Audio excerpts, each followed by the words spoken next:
برغم ضيق وقتنا دايما، لكن لا يمكن نتخلى عن رغبتنا في ان احنا نتواصل مع الجيل الشاب في مصر، وازاي بيصنع اهتماماته وازاي بيشتغل عليها. هاخدكم بسرعه جدا للشابه الجميله الاستاذه ساره شريف، الصحفيه والباحثه في الشأن الاسرائيلي. مساء الخير. مساء النور يا فندم. انا هقول لك ساره طبعا. ساره طبعا. اوكي. طيب انا عارفه ان انت معاكي ماجستير في الاعلام السياسي ومعنيه بشكل رئيسي بالمشهد الاسرائيلي والثقافه الاسرائيليه والمجتمع الاسرائيلي، صحيح؟ صحيح. طيب عايزه في البدايه كده بس تقولي لي انت ليه اخترتي التخصص ده او الاهتمام ده او العمل على ده؟ أنا كنت بحضر رسالة الماجستير، وكنت في الرسالة بدرس قضايا السياسة الخارجية المصرية بما فيها الصراع العربي الإسرائيلي. جميل. فخلال دراستي للصراع العربي الإسرائيلي وفي نفس الوقت كنت بشتغل صحافة عادي، اتشديت قوي، حسيت إن مجتمع غريب عني، مجتمع بيأثر في الشرق الأوسط، بيأثر على حياتي أنا وأنا قاعدة في البيت وأنا ما أعرفش عنه حاجة. فقررت إن أنا أتعمق فيه أكتر، فدرست اللغة العبرية، وبعد ما خلصت الرسالة قررت إن أنا أشتغل صحافة في الشؤون الإسرائيلية، وابتدت بقى المشوار، ابتدت الرحلة بقى. ايه اهم محطه كده نقف فيها قبل حتى كتابك في العمل على ده في الصحافه؟ اهم محطه كانت لما خلصت الماسترز وكنت بدرس اللغه العبريه، وابتديت اشوف بقى، يعني ابتديت اتابعهم وابتديت اعرفهم. بتتابعيهم ازاي طبعا؟ من خلال وسائل الاعلام، يعني جرايد بقراها يوميا بشكل يومي، الجرايد الاسرائيلي، المواقع بتابعها بشكل يومي برضو، بشوف القنوات، بسمع الراديو عندي على التليفون طول الوقت، بسمع اغانيهم حتى الاغاني والافلام بتاعتهم وانا في العربيه طول الوقت. انا بحاول طيب. ان انا خليني اقف معاكي واحده واحده. في الصحافه الاسرائيليه اعتقد انه في كتير حتى من اللي بيمارسوا العمل الصحفي في مصر ما عندهمش تقسيمه الصحافه الاسرائيليه ومن تمثل. تقدري تساعدينا؟ يدعو احرنوت تعتبر الجريده الرسميه لاسرائيل. تعبر عن مين؟ تعبر عن الاداره الاسرائيليه بشكل عام، ولكنها طبعا بتتحدث عن الاخطاء الاداره الاسرائيليه بحذر شديد. جريده هآرتس تعد انها حكوميه، ولكنها في الواقع بتمثل المعارضه. يعني جريده هآرتس تتحدث دائما عن اخطاء الاداره الاسرائيليه تحديد اخطاء نتنياهو. يعني هآرتس كانت من ضمن الجرائد اللي كانت واقفه ضد نتنياهو طوال فتره الانتخابات، ورصدت له عدد كبير من الاخطاء. يمكن لولا هآرتس ما كانش المعسكر الصهيوني كان له دور. اسرائيل اليوم ملكها رجل اعمال يهودي امريكي، كان من مدعمين نتنياهو، ويتحدث بلسان نتنياهو، ويقال ان في صفقه ما بين رجل الاعمال صاحب اسرائيل هيوم وما بين نتنياهو، على ان نتنياهو يساعد رجل الاعمال في بعض المشاريع، وفي المقابل يسهل يعني. وفي المقابل ان دي جريده تتحدث بلسان نتنياهو طوال الوقت. وبالمناسبه هي الجريده دي رجل الاعمال هو يعمل ضد اوباما، وده سبب الخلاف اللي ما بين نتنياهو واوباما. يعني اسرائيل هيوم صاحبها او ممولها اليهودي الامريكي تمام معارض لاوباما، من ضمن معارضين اوباما الاشداء. تمام. وده السبب اللي خلى نتنياهو يعارض اوباما. طب عايزه اسالك، انت ما جبتيش سيره جيروزاليم بوست، واحنا كانت دايما بتتقال لنا انها حاجه مهمه. هي مهمه، ولكن في خلال الفتره الاخيره كانت تراجعت. يعني ما بقتش يعني ما قدمتش مثلا خبطات، او ما قدمتش حاجات انت يعني تخليكي تتابعيها طول الوقت. تمام. كان هآرتس هي اللي تصدرت المشهد خلال الشهور اللي فاتت. طيب هل نقدر نقول انه لم تعد هآرتس تمثل اليسار ويدعوت احرنوت تمثل اليمين والاصوليه؟ لا، هو يدعوت احرنوت تمثل الاتجاه اليميني، وهآرتس تمثل اليسار الان في المجتمع الاسرائيلي. طيب قبل ما برضو هنطلع، قلتي ان انت مهتمه بمعرفه المجتمع عن طريق متابعه اعلامه وفنه. ده حقيقي. طول الوقت احنا عندنا معلومات اللي بتتقال، ويا ريت يبقى عندنا اهتمام في صحفنا، يعني بما انك بتشتغلي على الملف ده، انه يبقى في حاجه حقيقي، يعني شغل حقيقي على الملف، مش وفقا للظروف او الاحداث. ان اسرائيل معنيه بسرقه موسيقانا، اكلاتنا، فننا، وفنانين الكبار وحاجات من هذا النوع. ده حقيقي ولا مبالغ فيه؟ سيرة المزيكا بالذات عندهم ليها وضع خاص، ليها وضع ديني خليني اقول، يعني بمعنى ان هو عنده من ضمن الاسفار في التوراة ان المزيكا حرام، وعلشان تكون حلال لازم يغنى عليها كلام التوراة. فهو لما ياخد مزيكا شرقية ويشيل كلام المطرب ويحط كلام عبري حتى لو ما كانش توراة، هو كده طهر المزيكا. فكده هو يعني عمل حاجه كويسه. بس ده قريب جدا من فكر السلفيين على فكره. بنسبه، ما هم اليهود المتطرف على فكره بالمناسبه يشبه كثيرا المتطرفين في الاسلام، يعني التطرف عموما، يعني التطرف اليهودي في بعض الافكار تلاقيها بتسمع ده حقيقي. فهو سرقه المزيكا عنده لدوافع دينيه ولدواعي دينيه وليست للفن من اجل الفن، غير بقيه الفنون حتى يعني. الجزء اللي مش متدين في المجتمع لا، هو في ناس بتتعامل مع الموضوع ببساطه، يعني الاغنيه حلوه فنسمعها بصوت مطربنا احسن ما نسمعها بصوت المطرب المصري او المطرب العربي، مش بيبصوا لها انها سرقه. اكيد يعني حد سرق ارض كامله وحد سرق دوله، يعني مش هتصعب عليه اغنيه. عندك حق والله. اكيد يعني. لا اصل ساعات المصريين بيبقوا منزعجين جدا انهم سجلوا الطعميه والملوخيه، يعني مفردات كده صغيره يعني لا يعني عايز الطعميه والملوخيه اصلا منتشره في بلاد كتير كمان، يعني مش اسرائيل بس هي المزيكا عشان الفن بتاعنا ده التراث بتاعنا اعتقد. طيب اي مواطن مصري، لان انت عارفه كمان ان احنا عندنا دايما الهروب من الواقع بالاهتمام بقضايا الخارج، بدل ما تواجه قضاياك الحقيقيه لا شيل الشماعه الكبيره عشان تبقى واد شيك كده ومثقف، فتلاقيه سايب شأنه وبيتكلم في القضيه الفلسطينيه، سايب شأنه وبيتكلم في الصراع العربي الاسرائيلي بوصفه صراع مقدس وغير قابل للكلام. انا هنا معنيه شويه للقطاع ده من الشباب بتاعنا الجديد، ما بقاش على فكره والله من ساعه ثوره 25 يناير بقى اهتمام الشباب اكتر باحوال البلد، يعني بقى في وعي مره واحده، الشباب طول الوقت بقت مهتمه بالسياسه، وبقت كل الناس عارفه في السياسه وكل الناس فاهمه في السياسه، والشباب طول الوقت بقوا منقسمين بقى وضد بعض ومع بعض وحاجات كده، بقى الاهتمام بالشأن الخارجي اقل. يعني الكلام ده كان قبل ثوره 25 يناير كانت الناس بتهتم بالشأن الدولي والشأن الخارجي. رجعت اشوف شويه على بعض الصفحات الشخصيه، يعني انه حد بيقول لك اوعوا ننسى مجازر قانا، اوعوا ننسى اللي اسرائيل عملته في صبرا وشتيله، يعني فقلت ايه النغمه دي راجعه تاني يعني. والله مش ما شفتهاش بصراحه، يعني اللي انا رصدته طول الوقت ان طول الوقت الناس بتتكلم على البلد. حتى انا لما جيت اتخصص في الشأن الاسرائيلي بالمناسبه انا ابتديت اكتر اركز كان بعد الثوره، فكنت بدايه دراستي العبريه وبدايه دراسه الماجستير كان بعد ثوره 25 يناير. فلاحظت الناس كلها بتقول لي انت سايبه البلد وبتتكلمي في الشأن الاسرائيلي. فهي مش فكره سايبه البلد، هي فكره ان اسرائيل عدوك وهيفضل طول الوقت عدوك. وانا لما بكتب عن عدوي انا مش بكتب عن عدوي عشان انا مهمومه بيه ومش فاضيه لبلدي، لا انا بكتب عن عدوي عشان بلدي في الاخر. المهم تقفي من الشط الثاني وتشوفي القضيه. عندنا ناس كتير جدا بتهتم، يعني مهتمه بالبلد ومهتمه بقضايا البلد، انا اهتم بقضايا البلد بس من الجهه الزاويه اخرى. بالظبط. طب انا هسالك ازاي شفتيها من الزاويه الاخرى، بس كمان بما انك قلتي ان الشباب المصري بقى معني بالسياسه وانت دارسه سياسه بالاساس، ايه ملاحظاتك على تعلق الشباب المصري بالسياسه؟ لانه في حقيقه الامر بعض المحللين بيقولوا ان هو مش تعلق بالسياسه، لا هو تعلق بفكره ان انا يبقى لي دور. يعني الفيسبوك وتويتر مثلا مواقع التواصل الاجتماعي صنعت ابطال من لا ابطال، بقى اي حد يقدر يقول اي حاجه، واي حد بقى عنده اراء، واي حد يقدر يحلل، واي حد يقدر ينتقد. ده ما كانش موجود قبل كده، ثوره التكنولوجيا قبل كده ما كانتش بتدي المساحه دي، كانت المساحه دي للاعلاميين بس، ان انت بس كاعلاميه تقدري تقولي رايك. دلوقتي بقينا جميعنا كلنا اعلاميين وكلنا ابطال وكلنا جفاره، يعني اي حد يقدر يعمل اي بطوله في طول الوقت على الفيسبوك، وطالما في ناس بتقول له اوكي وبرافو وشير وكومنت فانت ماشي صح كده، خلاص كمل انت بطل. طيب وفقا للمعايير العلميه تقولي لهم ايه وانت شابه وبلغتهم وبطريقتكم؟ انا عندي مشكله ان الشباب مش بتذاكر.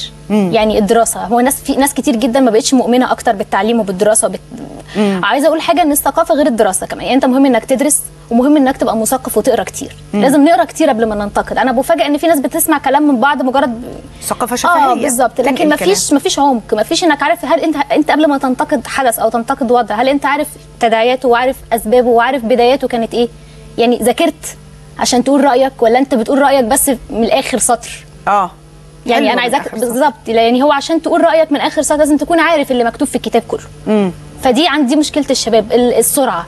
وعلى فكره بالمناسبه الانترنت والتكنولوجيا والتكنولوجيا المعلومات ساعدت اكتر على ان الناس ما تقراش، لان بقى الخبر بعد انا كنت صحفيه بكتب خبر 150 كلمه في جورنال، بقيت بكتبه على الموقع 50 كلمه، واحيانا بقى في الخبر العاجل السطر فبكتب 15 كاركتر. بتكلم في صحافه يعني مش بتكلم كاعلام، كماده انت بتقدميها للناس. فماده الانترنت بتخلي انك المضمون بقى مختصر، فطول ما هو مختصر احنا فرحانين انه مختصر وكتير، لا هو مختصر وبلا تفاصيل وبلا قضيه وبلا رؤيه، فمختصر. فاللي بيقرا لك السطر ده بس، فانت ما قدرتيش تديله المعلومه كامله، فما تجيش تلوميه بعد كده ان هو بيقول ليه كده. ما قدرش يفهم المساله بشكل فهو ده خلى الناس تستسهل. الكتاب بقى بعد ما كان الناس بتقرا كتاب 200 صفحه بقى في ملخص للكتاب نشوف من على الانترنت وخلاص.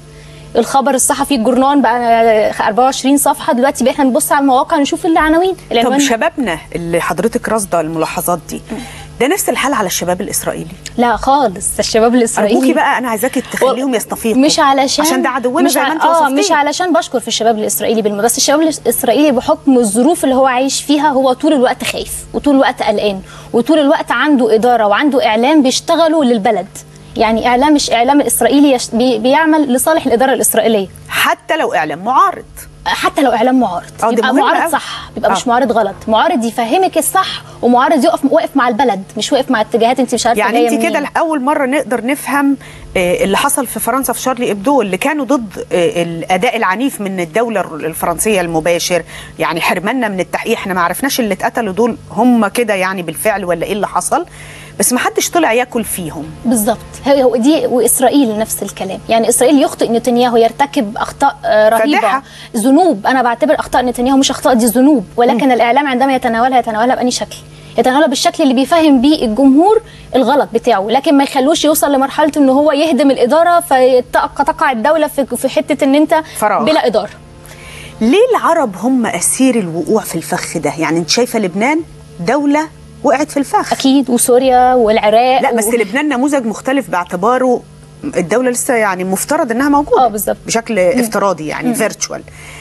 ليه العرب سهل يلعبوا في دماغنا كده؟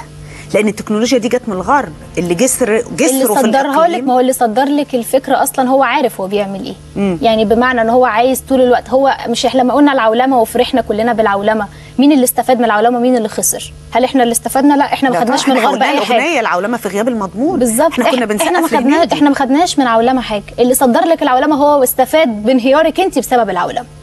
يعني هو اللي صدر لك فكره العولمه، هو اللي عارف ان هو كان هيصدر لك فكره لا تناسبك وفكره هتجعلك تنهاري في المستقبل القريب، وانهارتي فهو اللي استفاد. فاحنا كنا مش مجهزين، يعني الانفتاح قوي اللي حصل للدول العربيه احنا ما كناش مستعدين له. خليني اقول بمنتهى الصراحه.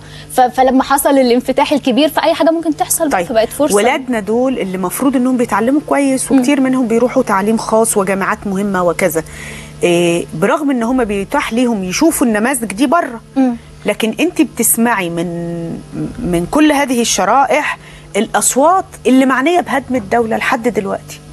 بالنسبه للتعليم بس، عشان في عندنا برضه مشكله كبيره في التعليم، يعني التعليم الخاص والجامعات الغاليه والجامعات الحكوميه. يعني انا دخلت جامعات بحكم اني انا درست في جامعه وماجستير بتاعي كان في جامعه، وخلال الجامعتين لفيت على عدد من الجامعات علشان احضر الرساله بتاعتي، وكنت بدي محاضرات وكده.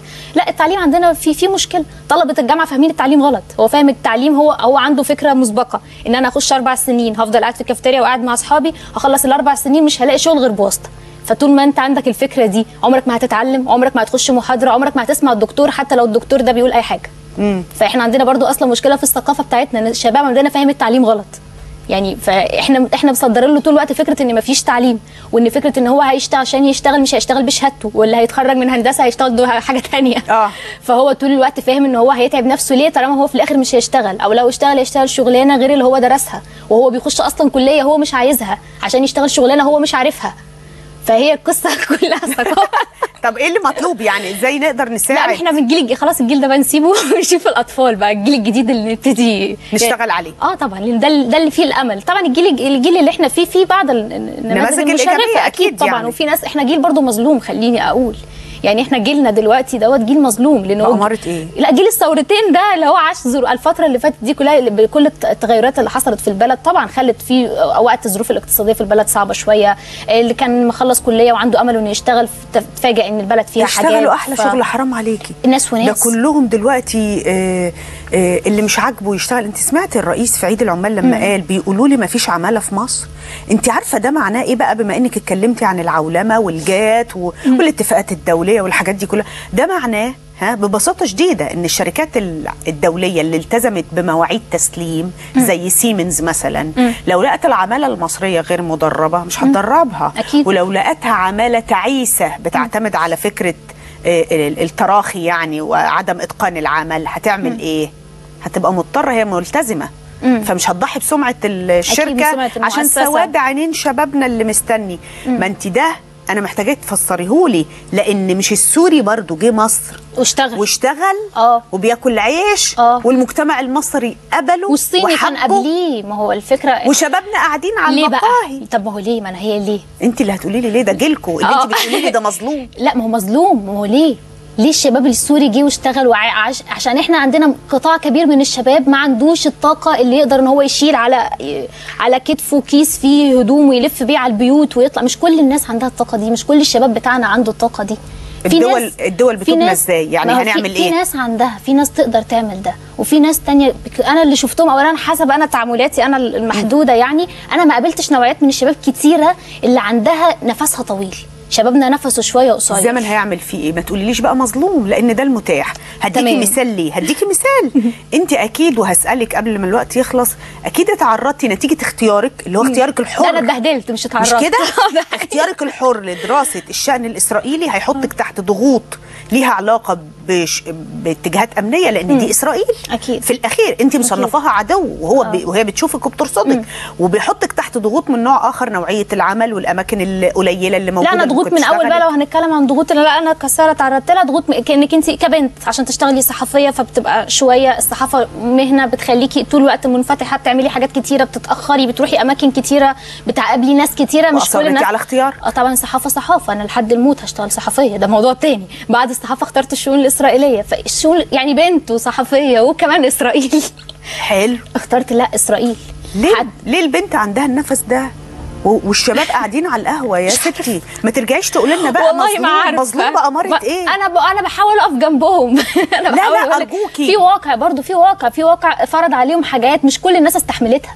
يعني خليني اقول ان الواقع اللي هم عايشين فيه محتاج نفس طويل، مش كل الناس عندها النفس ده. انصحيهم بحكم ان عندك تجربه اسرائيل، الدوله المجاوره واللي مجتمعها عنده تركيبات كتير، وعندك احتكاك جيلك في الشارع في التجربه اللي عشناها، ومن معرفتك بالملف الاسرائيلي انت عارفه بكره شويه يعني شكله ايه نتيجه الاقليم، يعني ده وضع انا حسب تجربتي انا ما فيش حلم ما بيتحققش، طالما قدرتي تحلميه هتقدري تحققيه. يعني خيالك طالما وصل لحاجه اعرفي ان هي ممكن في قابليه انها تتنفذ. ممكن افشل مره 2 3، بس اكيد طول ما انا عندي اصرار وطول ما انا مؤمنه بنفسي، المهم ان انا اكون عارفه انا بعرف اعمل ايه. ما بقاش مديه نفسي اكبر من حجمي، يبقى فاهمه كويس قوي انا بعرف اعمل ايه وما بعرفش اعمل ايه، واروح للحاجه اللي بعرف اعملها كويس وانمي نفسي فيها واشتغل واذاكر وادرس. انا مؤمنه جدا بالتعليم، يعني مؤمنه جدا بان كل حاجه لازم تدرس. الفطره والموهبه الحاجه بتاعت ربنا دي مهمه، ولكن بدون علم وبدون دراسه انت ما عملتيش اي حاجه. امتلاك الادوات، التجربه والخطا. هجرب، مش كل الحاجات هتبقى زي ما انا عايزه، ومش كل الحاجات هتبقى زي ما انا متخيلاها. الناس مش على مزاجي طول الوقت،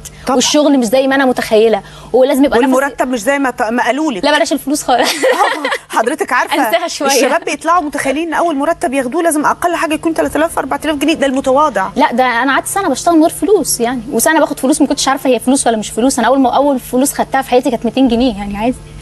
بس وكنت مبسوطه بيهم جدا، وفضلت شايله الظرف اللي انا كنت خدتهم فيه لحد النهارده، فاكراه. واحسن 200 جنيه انا مسكتها في حياتي، كانت اول موضوع صحفي كتبته. اول شهر شغل، مش موضوع، كان شهر شغل ب 200 جنيه. فده لا يعني الحاجات دي ليها قيمه دلوقتي يعني. عندك شعور ان شبابنا هيعدوا اللحظه؟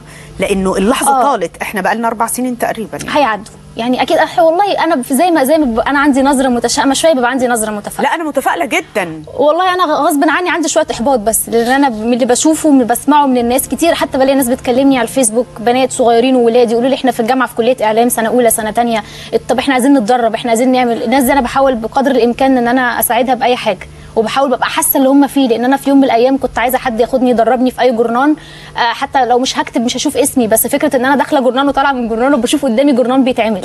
حتى لو يعني الموضوع كان بادئ عندي من تحت الصفر يعني. ففعلا بلاقي حاجات زي كده، وفي ناس بتقعد تحكي لي بتقول لي احنا رحنا اشتغلنا في جورنان 3 4 شهور وخدناش فلوس ومشينا. اقول له معلش طبيعي جدا على فكره كل الناس ما الناس رجاله. انت اشتغلتي كده؟ انا اشتغلت سنه. حضرتك انا اشتغلت اكتر من سنه واكتشفت ان انا رعناء اصلا. لا انا سنه، لان كان في ناس بدات تظبط يعني تظبط حياتها وانا لا عادي. ده انا السنه دي كان في ناس شغاله يعني معايا من شهور ظبطت وضعها واحنا ما انتبهناش ولا اي حاجه. انا ما فهمتش اي حاجه بالظبط كده. لكن في التجربه الثانيه كنت احسن، وفي التجربه الثالثه بقيت احسن واحسن لحد ما انا لحد دلوقتي يعني. ده مهم. هو ده الاستعجال، ومقابل الاستعجال لا مفيش يأس. هي الفكره ان انا خلاص قررت ابقى حاجه هبقى حاجه، وابص على الناس اللي نجحت. يعني كتير قوي انا مهتمه جدا بقرايه السير الذاتيه بتاعت الناجحين، سواء حتى في مجالي او في اي مجال اخر. اشوف العظماء بقوا عظماء ازاي، والناجحين نجحوا ازاي، وبلاقي ان الناس الناجحين اللي هم كانوا ابتدوا من كميه فشل مش طبيعيه وصلت لنجاح. هل الشباب الاسرائيلي بيعيش بطريقه اسهل من شبابنا؟ لا، ده عنده ضغوط تانية احنا مش عندنا. ده احنا بالنسبه للشباب الاسرائيلي شباب مرفه. بسرعه اعمل لهم مقارنه بعد. الشباب الاسرائيلي مضغوط في الجيش طول الوقت، بعد ثانويه عامه مبدئيا لازم تقولي هو مطلوب لحد هو بعد 18 سنه التجنيد 3 سنين، ما عندوش بقى سنه ظابط وثلاثه وما عندوش روح اتعلم في الجامعه وتعالى. لا ما فيش الكلام. بعد ثانويه عامه بيدخل ظابط في الجيش ويظل مطلوبا على الاحتياط لحد 35 سنه، وبعد ال 35 سنه لحد 65 سنه بيبقى فيه مطلوب على بعض مأموريات خاصه. في اعلان الطوارئ كل الناس بيتم استدعائها. الجيش عندهم مش احنا عندنا اللي بيخرج بره الجيش وبيتم استدعائه بيستدعى 3 أسابيع او اسبوعين اعتقد، لا ده بيستدعى 3 شهور ويمكن اكتر كمان. هو طول الوقت عايش ان هو عارف ان في قذيفه جايه وان في حرب وان في حد، على حسب برضو التهديدات اللي بتجيله من الاداره، هو طول الوقت عارف انه هيموت. طول الوقت الاعلام بيصور له فكره انك انت كل حواليك اعدائك، فانت كل الناس مترصده لك، فهو مش عارف يعيش بامان. بالمناسبه الشباب الاسرائيلي شباب خايف جدا، اعلى معدلات الانتحار في الشباب الاسرائيلي. البطاله بالمناسبه بيتهربوا من الجيش زي اللي بيتباهوا. بيتهربوا من الجيش، بس بخدع بيعملوا ان هم متدينين، لان عندهم هناك في قانون هناك ان اليهودي المتدين الحريديمي لا يدخل الجيش، ملوش تجنيد. فبيعملوا بس عنده وظيفه ثانيه. لا مش وظيفه، هو بيقعد في البيت يقرا التوراه وياخد فلوس كل ويخلف عيال. وعلى كل عيل له $35 بالظبط كده. عرفتي بقى؟ فله دور، عنده وظيفه. ولادنا هنا هيتكبروا حتى على الوظيفه دي.